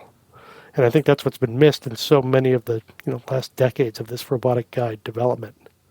It may be that there's some sort of protocol developed that allows a self-driving vehicle to send a signal to your robotic guide dog, so your robotic guide dog knows which is your vehicle, and guides you to that specific vehicle, because there's been some sort of data exchange. Well, yeah, and that's what we were talking about with the Glidance device. Yeah, something like that could absolutely work. And it's figuring out the devil's in the details of what the logistics of how those handshakes happen. But yeah, that's exactly how I imagine it being something that's useful. This is an incredibly confronting discussion for a lot of people, because if this technology gets better and cheaper and even lasts a lot longer, or is upgradable, we'll surely get to a point where the only reason to have an animal guide dog is nothing to do with mobility. It's all about sentiment. Yeah, it's. I think it's certainly a fair point, and I don't know. I mean, I think there'll be people that just will always have the view that they can't build the relationship that you need to, and the trust, the bond that's so important. This is what we've been doing with my new guy in the last couple of weeks with a machine, but I don't know. I think we're a long way from that. So I'm excited about seeing how they can be complementary. And I think there will be a lot of people that wouldn't get a dog that can benefit from a robotic guide dog in terms of different types of independence that it would bring, whether it's because of allergies, or they don't have the mobility, or they don't have other maintenance things, or they don't want to deal with losing a dog. When a dog retires, it's tough. It is, yes. But then, of course, there may be some public pressure brought to bear on guide dog handlers who are making that choice to keep their dogs. And you might have wider societies saying, well, they were fine once before this technology came along, but, guide dogs can make inappropriate messes, they can shed hair, there are allergy issues, you take them into a hotel when they haven't been groomed, they leave a mess on the hotel room floor when they've shed. Exactly. Yeah. And so society will start saying, these guide dogs have had their day, we shouldn't have to accommodate them anymore. Jonathan, you've obviously been in this field for a long time. You ask all the right questions. Yeah, I mean, and I have to admit, I feel I have a little guilt is the wrong word, but I mean, there's some feeling of that I've had with I just want to be able. You started this talking about Ubers, when was the last time you were asking the audience? Yeah. And it was for me, it was just before I got my 2 days before I got my new dog. I had an Uber not pick me up. And there's just something where it's the path of least resistance. It just would be so much easier to not get my Uber and not have to stress about what happens if it doesn't get me? What happens if I miss my bus or my plane because it doesn't want to let a dog in? And it somehow feels easier, but it also feels like a cop-out. And I think the societal thing, I haven't really thought of it, but I could definitely see that happening. Yeah, it's the surrender thing that concerns me. It would be a shame if guide dog handlers felt some pressure to give up their guide dogs because of these constant refusals and problems. I was reading some really interesting data from the Seeing Eye that they've just published, which indicates that people do have some rideshare refusal issues and other guide dog refusal issues, but the vast majority of guide dog handlers are still determined to stick with it. There are a few who feel defeated, but most are still willing to stick with it. Yeah, but I mean, but a lot of people, including myself, are also doing things to just avoid the stress. So I'll pay for Uber Pet, which is, and you don't need to, you shouldn't have to. And many people that makes it prohibitive already to something that's expensive. But I'm just you know what? I don't want to deal with it. I want to know that when this person comes out, I'm not going to have that problem because I have enough other things that I'm trying to fight in my life or trying to, figure out. I don't want to deal with something dumb because of some driver that won't. And so I already feel in some ways people are waving the white flag and saying, well, because because I shouldn't, in a lot of ways, I feel like I shouldn't do that. That's not actually solving the problem. I'm just getting around it through a loophole that I'm willing to pay for. So the whole concept of robot guide dogs could be a bit provocative, right? Because these could be any form factor you want. They don't have to be dogs. Yeah, exactly. Yeah. So and that's something that talking to people has surprised me, because I fell right into that while thinking about, because the people that I've been working with, the excitement's over these new legged robots as opposed to wheeled ones, which, we live in a world that isn't flat. It's fine for vehicles, but like a lot of places that we go, you need to be able to go up steps. And so having legged robots makes sense. But a good friend of mine challenged me. He's like, well, why are you even thinking about these things as a form factor of a dog? Like it could be something totally different. And I think there's some interesting debates about that. I think there's also some aspects of what do you get from guiding? Are there certain biomechanical and kind of physical aspects of working with something that's having tension on a harness versus just having, because people say, well, why not just have like the parrot on your shoulder type approach? Giving you... Now I've got a Monty Python sketch in my head, but yeah. You should let it out. Let it out.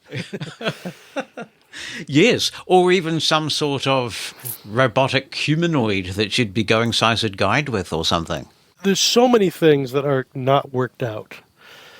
But I think what excites me is that at least the people, a lot of people that are thinking about them are starting to realize, what, we can't do this without understanding the human-dog relationship. And I'm someone that is in the human-computer, interaction field, and pretty much I'll always come back to it at some point. If you're going to have computers that humans use, you need to know something about how the human's going to interact with the computer, because that's what actually makes it work. But that's beginning to at least happen, and I think that's the turning point for me. Kind of how these other things fall out. There's a lot more that needs to still be figured out, but it at least excites me that it is an option that may be something that could be a benefit to people, and how, where those negatives are, I think still need to be talked about and thought about. And it takes us back full circle, really, to what we began discussing, which is that whatever the future holds, we as end users absolutely need to be influencing that future. How do you suggest we do that? Well, talking to people that can give you ideas as a person and kind of challenging the things that you think. Be involved in discussions. If you know that there's someone giving a talk on something, listen to it and give input, challenge what's being said, but also think about how it could be useful, and be involved in, I'm biased. I'm a scientist. I want people to be involved in experiments, but like the things that we're developing won't get better unless we get, as you said, how we started, people with lived experience, blind people that are trying this out, giving input, giving data, but also giving qualitative feedback on, this works, this doesn't work, because that's the only way that this stuff will really actually get out there in a way that it needs to, and also be adopted. Like, we don't need another bunch of devices that someone thinks about and puts out there and then never get used. And so I think that the more people are willing to say, I want to be involved in this, and I think it's important that on the flip side, people that are involved are compensated. I think there's kind of sometimes this pushback of people that have been, part of studies or part of experiments and feel kind of like the proverbial mouse, like I'm just giving in data and it goes into this black hole. I have no idea what happens to it. So I think it's really important to let people know that they're the grassroots kind of evangelists that are kind of making the difference by being part of something. But compensating people when possible, I think, is also important from a researcher's standpoint. And there are two broad categories of things we've discussed. One is obviously these devices that might be blindness specific, some sort of mobility tool, robotic guide dog, or whatever it might be. And then you've got the mainstream devices, the self-driving vehicle. Are you confident that manufacturers are listening and that there is dialogue and we're not going to be shut out of these devices and actually end up in a worse predicament than we were before? Confident? That may be a strong word. Okay, I am confident that there are people in decision-making roles and at some big companies that are thinking about this. And I'm confident of that given kind of the interactions that I've had with them. I know that places like the DOT here in the States are putting a lot of money into figuring out, supporting groups that are studying this type of stuff. They had this inclusive design challenge that we were a part of, looking at autonomous vehicles and other types of ways that these vehicles can be used by different groups of people. So I think I'm confident that there is thought and research and interest going into this. How it gets deployed and how it gets implemented is sometimes a little bit more dicey. Uber knows lots of things that they could do to make the guide dog denial problem better, but it's not happening. No, we even struggle to get their app in a consistently accessible form. Yeah. So it's, that also speaks volumes to what this means. Well, we'll watch it with considerable interest, and it does hearten me that somebody of your intellect and ability is on the case. This has really been fascinating, and I hope we can keep in touch over the years as this technology evolves. I appreciate you coming on the show. Absolutely, my pleasure, and let's reach out at any point, and we'll do it again. If you'd like to be a part of research on this fascinating issue, mate, have I got an opportunity for you. In the show notes, I'm including a link to the sign-up page for the lab that Nick runs, and you can sign up there if you are interested in being involved with research. Now, sometimes that research is done remotely, so it's not too onerous, and Nick is trying to build a larger user base of blind folks who are interested in being potential research participants, as it makes a big difference. So if you are interested, please do check out the show notes and sign up, and you may have influence over the future of some of this exciting tech. So are you convinced? Would you like to use a robot guide dog instead of a furry four-legged one that might do all sorts of interesting things from time to time? Are you, like me, champing at the bit to get your hands on a self-driving vehicle and gain some liberation from all of the nonsense that we have to put up with? Have you been in a self-driving vehicle? I'd love to hear your stories of how it went for you. Do be in touch. To find out all the ways that you can be in touch, WhatsApp, phone, email, just head over to livingblindfully.com/opinion and you'll find a good summary of how to be in touch that way. That's on the web at livingblindfully.com/opinion. We'd love to hear from you. I've no doubt that this time of year, with the convention season in full swing, is a very busy time for our friends at Aira, who are a sponsor of Living Blindfully, and we thank them for that. One of the cool things they've introduced of late is Access AI. This gives you the best of both worlds. You can use the latest in artificial intelligence to take a picture and have that picture analyzed. If you have any questions that the AI doesn't seem able to answer, or maybe you're concerned about the accuracy of what the AI is telling you, because we know that the stuff still does hallucinate, you can ask a human professional agent to take a look at the image for you and confirm whether what the AI is telling you is correct or not.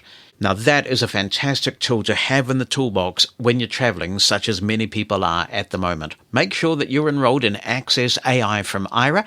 Grab the app from the Google Play Store or the App Store and find out more by visiting aira.io. That's AIRA.io.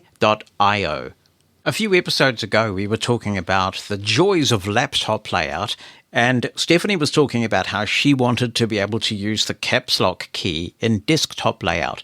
And I was sure that you could do this, and actually when I talked to Glenn Gordon about it, so was he, but I couldn't find it anywhere. However, Matthew Horspool has. He says, "Hi Jonathan, I'm just catching up on Living Blindfully episodes and heard the listener contribution about wanting to use the Caps Lock key as the JAWS key in desktop layout. It is possible to do this, but the setting is well hidden.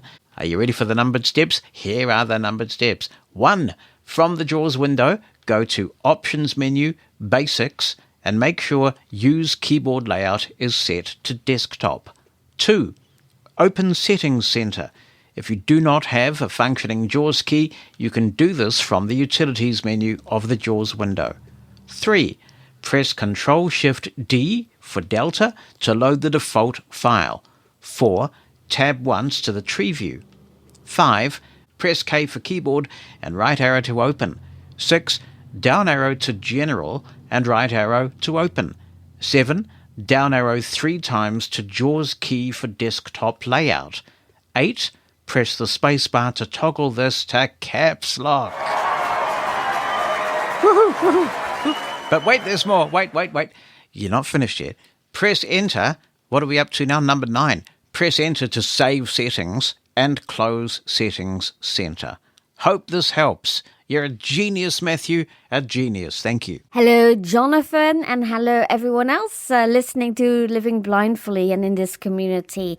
My name is Monique, also known as the Crazy Dutchie here in the Netherlands.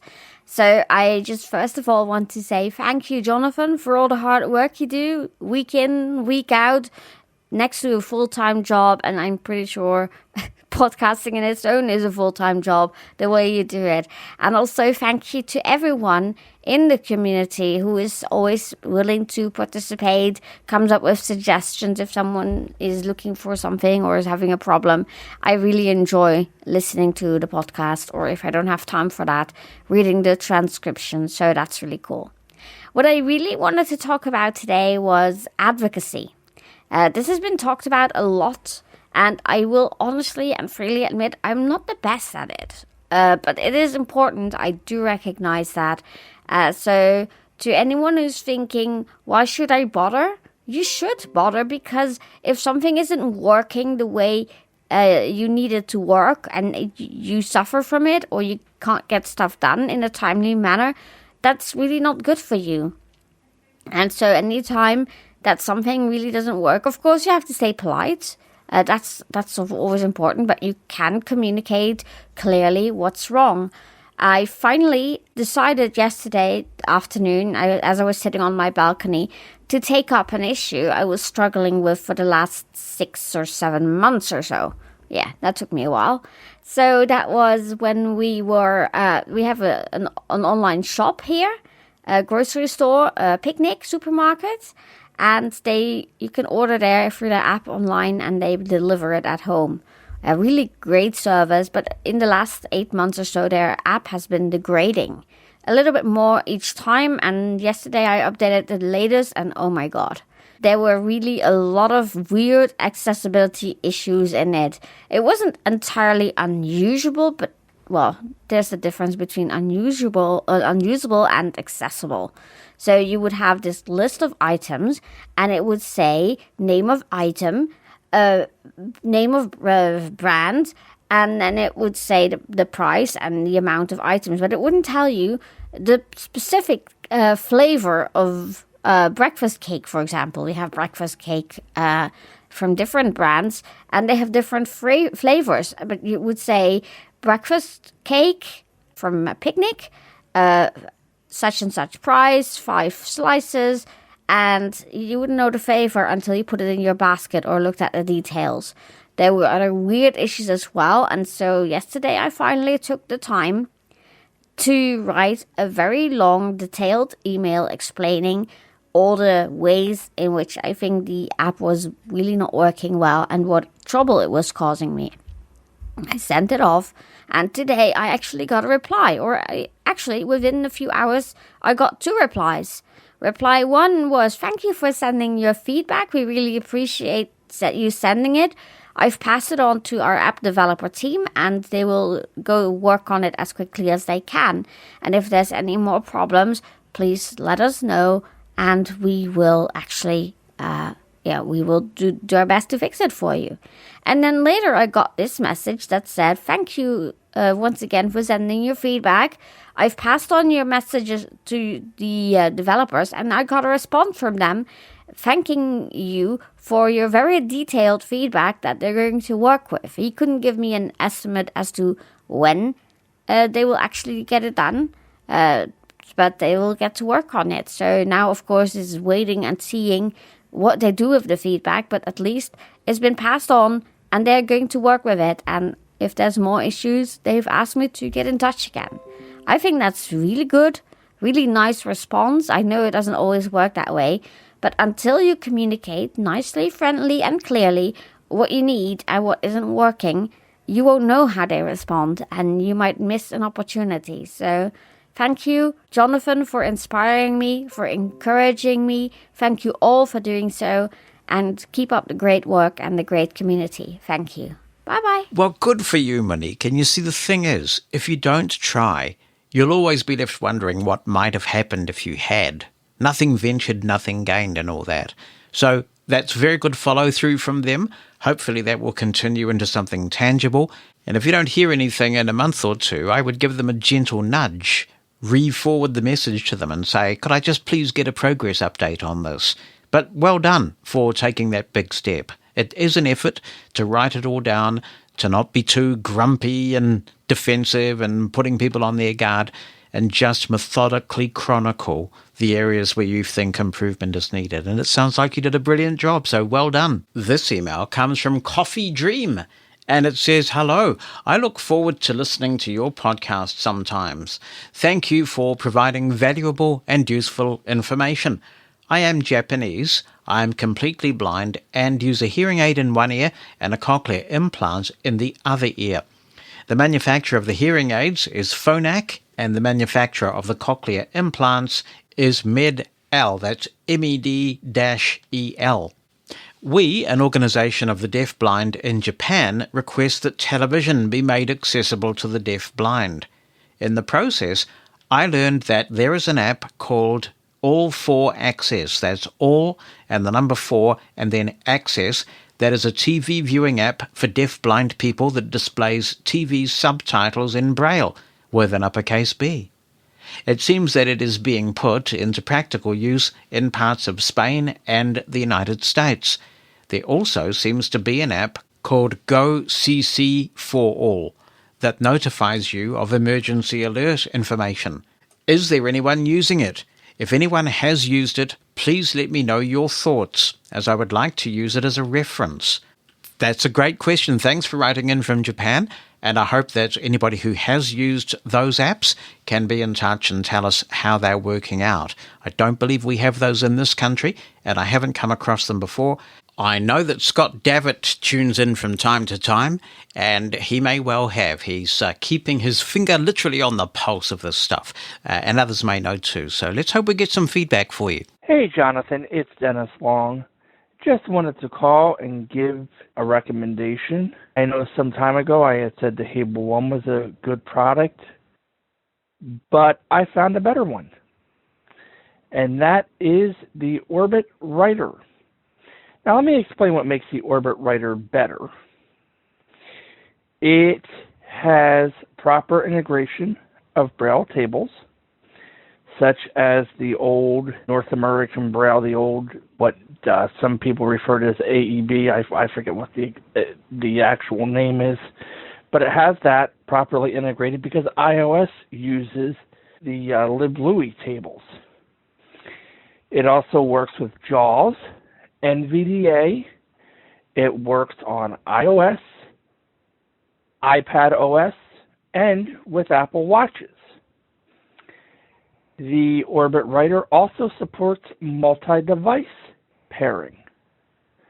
So you can pair it to more than one device and quickly and easily switch between the different channels. It allows you to go between 5 different Bluetooth channels and 1 hardwire USB connected channel.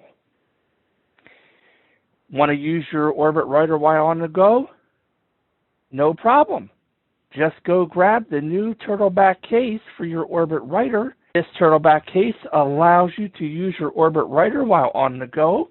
It has a strap that can be detached. If you wish to have it detached, you are able to put it around your neck, carry it on, have it on your chest, flip open the top, type away, you're done. Close it. It also has a non-skid thing so it doesn't slide around when you put it on a desk, and you can use it while on a desk. And if you use the Living Blindfully code, LB12, I believe it is, you will get 12% off your purchase. So again, this is a nice little device. It just works. On iOS 18 that you'll be getting in the fall, because I have tried the developer beta, and it is awesome, the number of improvements they've made. So looking forward to that in the fall. Thanks, Dennis. I've used an Orbit Writer for a year now, and there are times when I just want something portable to take with me for writing things down. It is great for that. And I think the key thing that you didn't mention about the Orbit Writer is that there will be some people who just feel more comfortable with a Perkins-style keyboard. The Hable is laid out like a Braille cell. So you've got dots 1, 2, 3 down the left-hand side and dots 4, 5, 6 down the right-hand side. And many people may be absolutely comfortable with that. Hable is a fantastic product. But I've been using Perkins-style devices all my life. So I do find the Orbit Writer's Perkins-style layout just more intuitive. I do it without thinking. It is a really good device. If there's one thing I would like changed in it, it's that I'd like a USB-C port. Pretty much everything else I work with now has USB-C, but the Orbit Writer does not, and you have to remember to take an older cable with you. This could be an important advisory, and it's come through from Howard. He says, in episode 283, a contributor recommended a site called Y2Mate for downloading YouTube videos. While trying it out this morning, Windows Defender warned me that the site was unsafe. This, of course, had me a little concerned, so I checked online to see what I could find about the site. I read several articles, and the consensus seems to be that while the site itself is legitimate, it is full of misleading links and pop-ups that could easily trick an unwary user into ending up on other unsafe sites or downloading malware. I would suggest you consider very seriously before using this site to download a YouTube video. If you do decide to use it, be absolutely sure you know exactly what you're clicking on. Thank you, Howard, and it's not as if there aren't any other great alternatives out there without that kind of thing to contend with.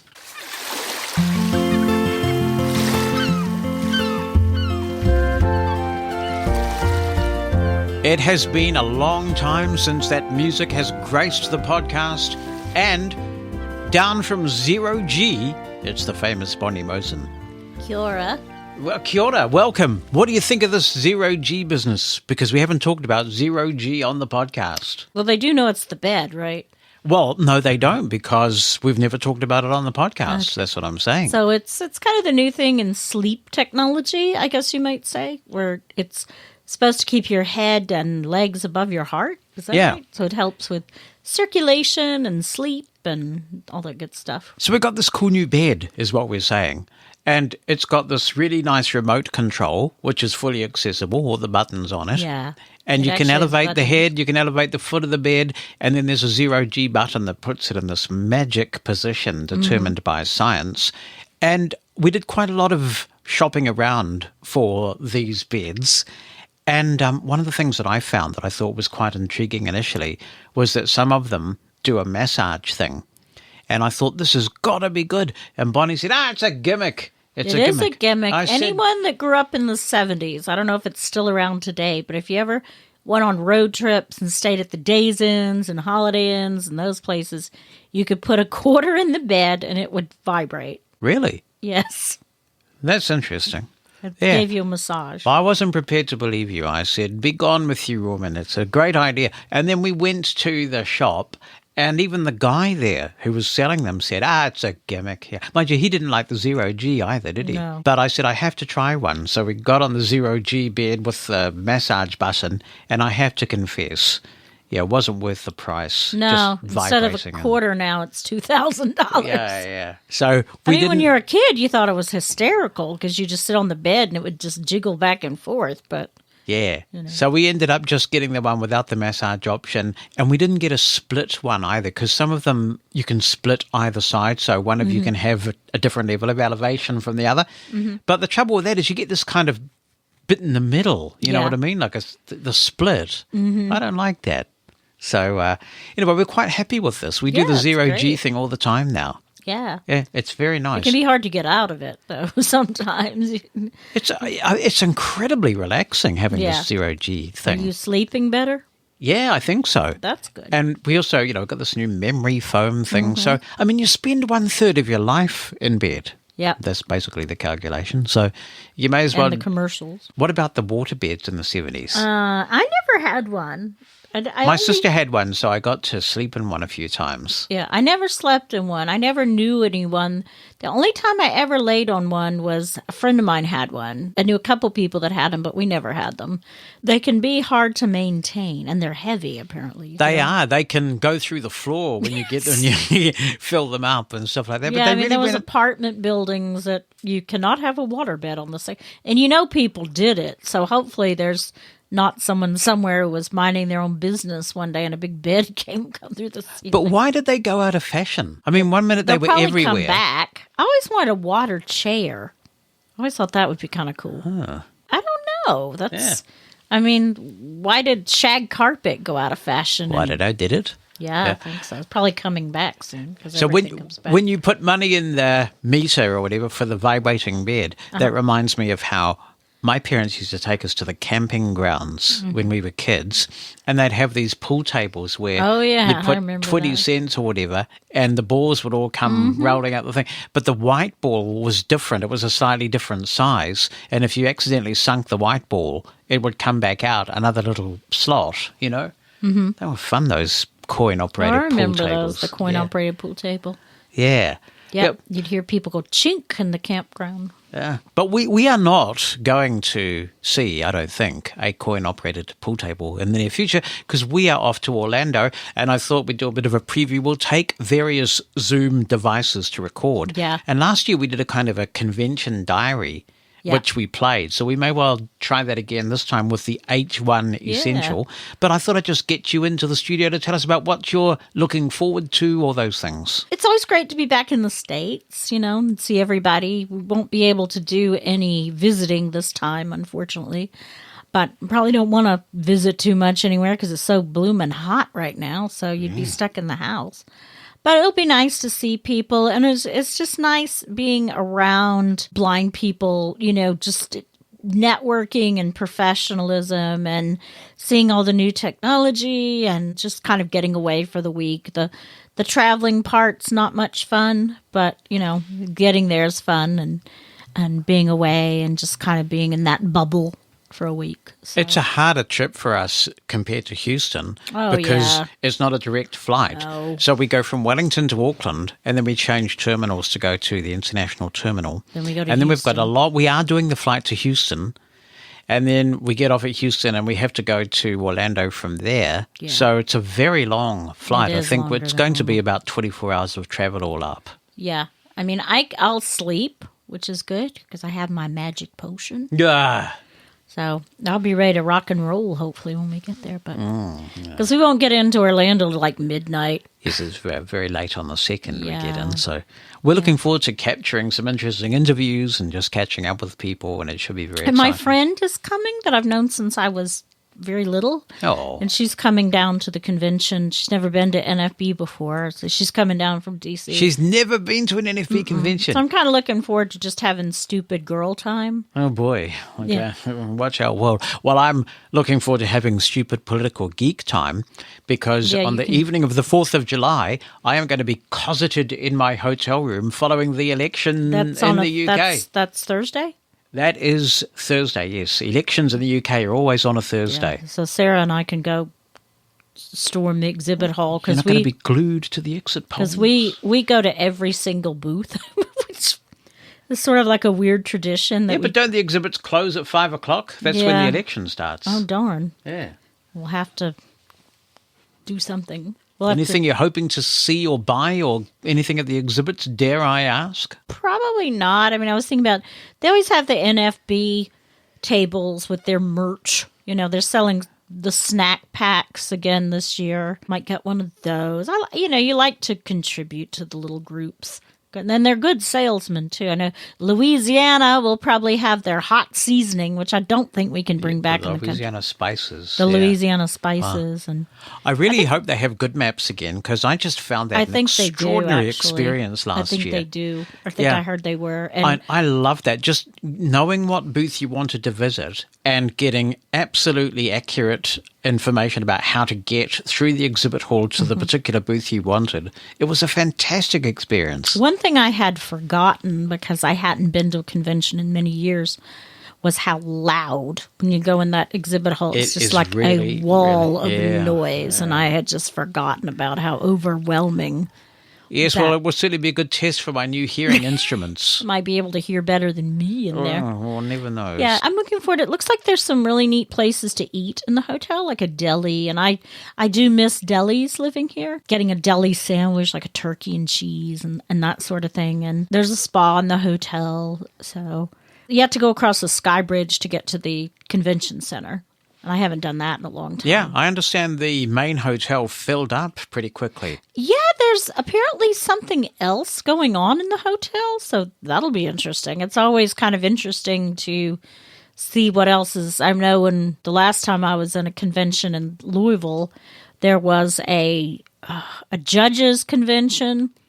There were Didn't they have an Amway convention? Oh, yeah, that was at the end. The Amway convention. There was an Undertakers convention. I can only imagine what that exhibit hall looks like. There was some sort of priest convention, and I think that may have been 2008. And, what are you looking forward to seeing? I really enjoy the resolutions committee. That's my first highlight of any NFB convention is the debates and things that you see at the resolutions committee. I enjoy a lot of the convention general sessions and the presenters and finding out about some of the key issues.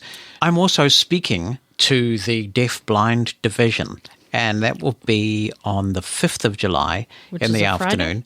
Yeah, I'm looking forward to doing that and talking about how important the relationship is between a blind hearing aid wearer, certainly, and their audiologist. So that will be good. It's funny because I used to love all the technology. That was always like the highlight. You know, there was something new that you wanted to have. Like I remember the Victor Reader Stream that everybody was going. You brought a Maestro? I did in 2008. Did you get a voice note? I didn't get the voice note at the convention. No, I got that from the Seeing Eye auction. Okay. Mike May donated that at Sendero. But yeah, I got a Victor Reader, and they weren't shipping them yet because it was new, so everybody was getting one. And that was 2007, the NFB in Atlanta. Yeah. And then 2000. When did I get the Maestro? That must have been 2007 too. Gosh, I got a lot of stuff at that convention. But there's not really anything that I necessarily want. No, because I have my Mantis, and we're fortunate like that. Yeah, so there's and I don't think you see as much as you used to. I mean, I can remember the first few conventions I went to. There was always something, and the majority of them never saw the light of day. But usually there was some company there that had some sort of thing, you know, the next greatest thing. Yeah. And they were usually the ones you got stuck at their table at and could not get away. Because they were evangelizing. But I think what was the case then was that with the internet not quite as developed as it is now, they would try and time releases for those conventions because they were the big selling opportunities. But now that people are so connected online, it's not so important anymore, you know, with all the demos and things, but there's nothing quite like seeing a product hands-on. For example, I have not put my hands on a BT Speak from Blazy Technologies, and I'm interested in doing that. Yeah. So there's still merit in actually going and getting your hands on one of these things. And those are always the crowded tables, like HumanWare, you can never get near their table, or Vesparo, you can never get near their tables. Yeah. And believe me, imagine what it's like being behind the I table. can imagine. Well, it's sort of like working the Seeing Eye booth. And on that note, Eclipse will not be making the trip with us again this year because sadly it's just a few reasons. First of all, convention is hard on dogs, and Eclipse has never seen that many people in one room before. She's been to romance writers conferences, but she's never encountered anything remotely like NFB, and I don't think she'd be very happy there. And second, the paperwork to get in and out of New Zealand is just, for that short a time, it's just not worth the hassle, particularly trying to get back in. So she is staying with someone who boards guide dogs here. So she's staying at the Silverstream Hilton, as they call it. So she'll have fun for a week. So, I'm sure she'll enjoy her convalescence or whatever it is. Her staycation. Yes. So, so if anyone's guide dog needs a pet, you know. Yeah, I'm sure there'll be a few that will. Well, we will keep people updated with our progress, no doubt. And of course, I don't know about you, but I will certainly be tracking and participating in hashtag NFB24 on the Mastodon. So look forward to seeing people there. Maybe I will. Maybe I will. Tremendous. All right. Well, thank you for appearing on the Bonnie Bulletin. We look forward to maybe putting a convention diary together. Transcripts of Living Blindfully are brought to you by Pneuma Solutions, a global leader in accessible cloud technologies. On the web at pneumasolutions.com. That's PNEUMA solutions.com. And if you are doing some traveling over the next little while, I hope it all goes well for you. I can't say I'm looking forward to being cooped up on planes for so long, but I am looking forward to the rewards of doing it. So if you are in Orlando this year, I may well run into you. I mean, I may literally run into you. You know what I mean? And also, all the very best to the ACB convention, which is taking place at the same time in relatively close proximity in Jacksonville. So I'm sure that'll be a fantastic convention as well. All the very best to our friends at ACB. We'll see you back next week. Remember that when you're out there with your guide dog, you've harnessed success. I mean, even if it's a robot one, I guess. And with your cane, you're able. If you've enjoyed this episode of Living Blindfully, tell your friends, spread the word on social media, and if you'd take the time to give us a 5-star review on Apple Podcasts, we'd appreciate it. We love hearing from you. Be a part of the show by getting in touch via WhatsApp, email, or phone. For all the ways to share your thoughts with us, visit livingblindfully.com/opinion. That's livingblindfully.com/opinion.